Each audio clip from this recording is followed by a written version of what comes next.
안녕하세요. 김성겸 목사입니다. 산돌 성경 읽기에 오신 여러분 환영합니다. 오늘은 신명기 7장에서 9장까지의 내용 살펴보도록 하겠습니다.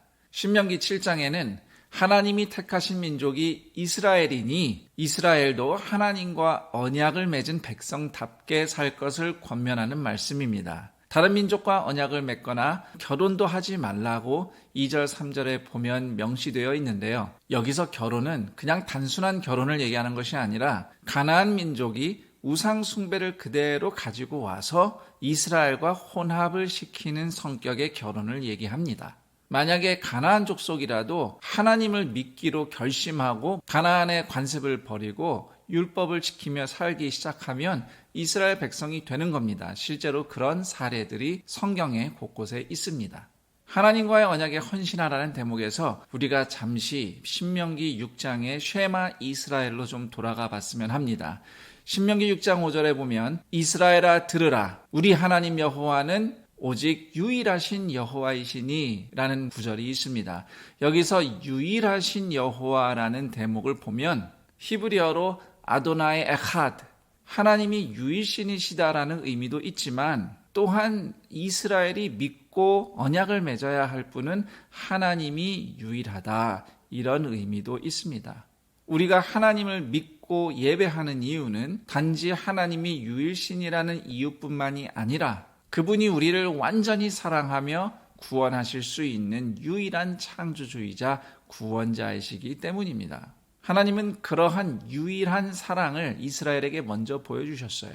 7절, 8절 보시면 이스라엘은 다른 민족보다 작고 초라하지만 하나님이 이스라엘을 사랑하시기로 선택하셨기 때문에 그들과 언약을 맺으셨다고 말씀합니다. 하나님은 이스라엘과 언약을 맺으신 유일하신 여호와 하나님으로서 8절에 보시면 애굽에서 이스라엘을 구원해내셨고 또한 1절, 2절에 나와 있듯이 가나안의 7 족속, 이스라엘 백성보다 더 강한 족속들을 하나님이 친히 물리치시고 그 땅을 이스라엘에게 주시겠다고 약속하십니다. 이스라엘을 완전히 사랑하시는 유일하신 여호와 하나님은 이스라엘과의 언약에 신실하십니다. 얼마나 신실하신가? 9절 말씀. 네 하나님 여호와는 하나님이시요 신실하신 하나님이시라. 그를 사랑하고 그의 계명을 지키는 자에게는 천대까지 그의 언약을 이행하시며 인애를 베푸시되 믿음의 사람은 후손 천대까지 하나님께서 신실하시겠다고 약속하십니다. 그 믿음의 사람 장본인 빼고 나머지 999세대가 설령 불순종할지라도 하나님은 끝까지 인내하시겠다고 약속하시는 겁니다. 실제로 그런 이유로 훗날 유다 왕국이 아무리 죄의 구렁텅이에 빠져도 다윗과의 언약을 기억하시고 하나님께서 자비를 베푸셨다는 말씀이 계속해서 성경에 등장합니다. 하지만 10절을 보시면 하나님을 미워하는 자에게는 당장에 보응하고 심판하시겠다 이렇게 말씀하고 있는데요. 여기서는 천대까지라는 단어가 나오지 않습니다. 보응은 천대까지 안 하십니다. 당사자만 심판하고 마셔요. 이것이 하나님의 은혜이고 신실하심입니다. 그 은혜와 신실하심 덕분에 출애굽 1세대가 불순종하고 다 죽었어도 2세대는 가나안까지 인도함을 받은 것이죠.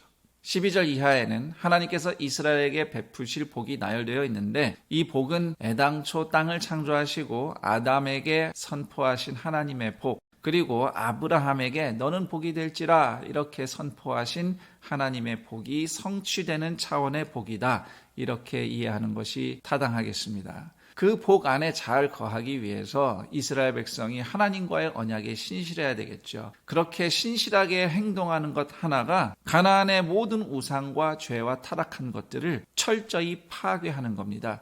이때 하나님께서 파괴하라는 명령을 하실 때 진멸이라는 단어를 사용하십니다.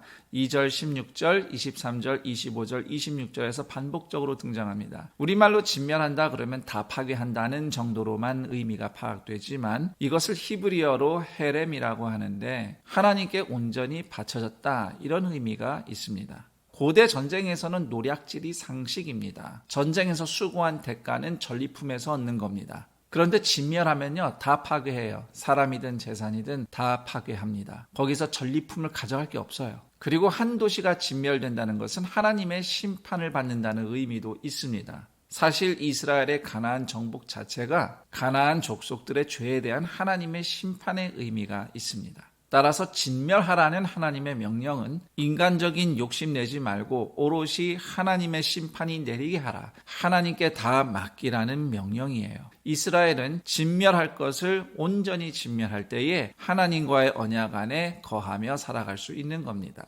이 원리가 예수 그리스도의 십자가에서도 발견이 됩니다.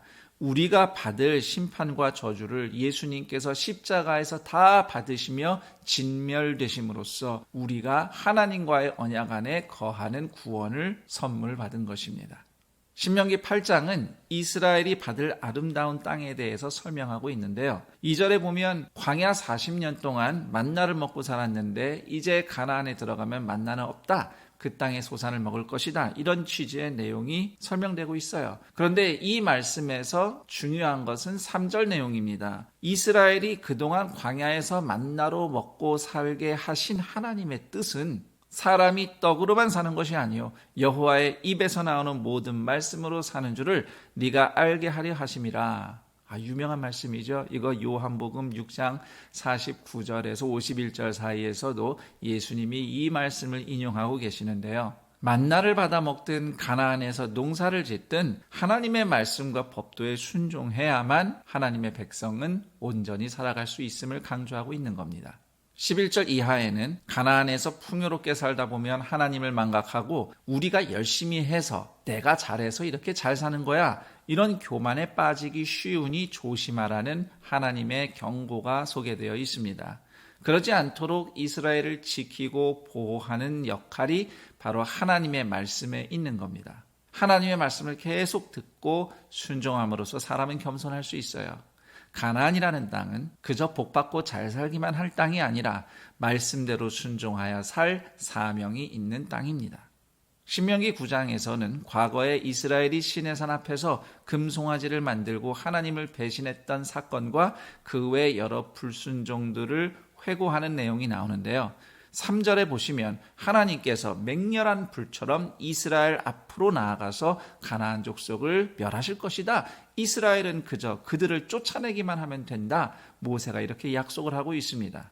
그런데 그렇게 승리한 후에 절대로 이스라엘이 훌륭해서 힘이 세서 승리했다고 교만하지 말라 하는 그런 경고의 차원으로 그 뒤에 본문을 보시면 과거에 불순종했던 사건들, 특히 6절 이하의 시내산에서 금송아지 만들었던 이스라엘의 죄악을 상기시키고 있습니다. 모세는 하나님께서 그때 이미 이스라엘을 멸망시키실 수도 있었음을 이야기해 줍니다. 그 외에 숱한 불순종을 저지르는 이스라엘을 묘사하는 독특한 용어가 신명기 9장에서 등장하고 있어요. 바로 목이 곧은 백성이라는 표현입니다. 신명기 9장 6절과 13절에서 등장하는데요. 목이 곧은 백성이라는 표현의 의미는 불순종하기를 고집스럽게 포기하지 않는 사람들, 이런 뜻이 되겠습니다. 그럼에도 하나님은 이스라엘을 멸하지 않으시고 여기까지 인도하셨습니다. 그 이유가 무엇이냐? 앞서 7장 9절에서 본 것처럼 하나님은 의인을 천대까지 지켜주시는 신실하신 하나님이시기 때문입니다. 하나님께서 아브라함과 맺으신 언약에 신실하시고자 목이 곧은 이스라엘을 가나안까지 인도하신 겁니다. 여기서 흥미로운 대목이 있습니다. 신명기 9장 16절 17절 보시면 여호와께서 명령하신 돌을 이스라엘 백성이 빨리 떠났기 때문에 내가 그 두 돌판을 백성 앞에서 깨뜨렸다. 이렇게 모세가 이야기하는 대목이 있어요. 아시다시피 이스라엘 백성 금송아지 만든 거 모세가 발견하고는 시내산에서 받아 들고 온 십계명이 새겨진 돌판을 모세가 땅에 집어 던져서 깨뜨려버린 사건 기억하실 겁니다. 우리는 보통 모세가 너무 화나고 흥분해서 하나님이 주신 돌판을 깨뜨렸다고 그렇게 생각을 하는데요. 오늘 신명기 9장 말씀을 보시면 좀 다른 측면이 있을 수 있겠다는 해석의 여지가 있습니다. 이미 배신한 이스라엘에게 언약 돌판을 그대로 보여주면 지금 1계명, 2계명을 이미 어긴 상황인데 그러면 이 우상숭배한 이스라엘이 그 계명에 의해서 심판을 받고 그러면 용서받을 길이, 살 길이 없어지는 거 아닌가? 모세가 염려를 했기 때문에 아직 이스라엘 백성들이 돌판 내용을 보지 못한 시점에 돌판을 부수면 혹시 십계명에 근거한 심판은 피할 수 있지 않겠나? 하나님께 용서를 구할 길이 있지 않겠나 해서 그렇게 돌판을 부셨다는 해석도 있습니다. 또는 이스라엘 백성이 하나님과 언약을 맺을 자격이 없다는 의미로 돌판을 부셨을 수도 있겠습니다. 어쨌든 그래서 신명기 9장에서 다시 조명되고 있는 모세의 중보에 대해서 생각해 봅니다. 모세 같은 중보자 덕분에 용서받은 이스라엘 백성처럼 의로우신 예수님의 십자가 중보 덕분에 오늘 우리가 하나님의 약속이 이루어지는 백성으로 살고 있습니다. 자, 여기까지 신명기 7장에서 9장까지의 내용 살펴봤습니다. 그럼 전 여기서 인사드리고 내일 그 다음 내용과 함께 여러분 다시 찾아뵙겠습니다. 감사합니다.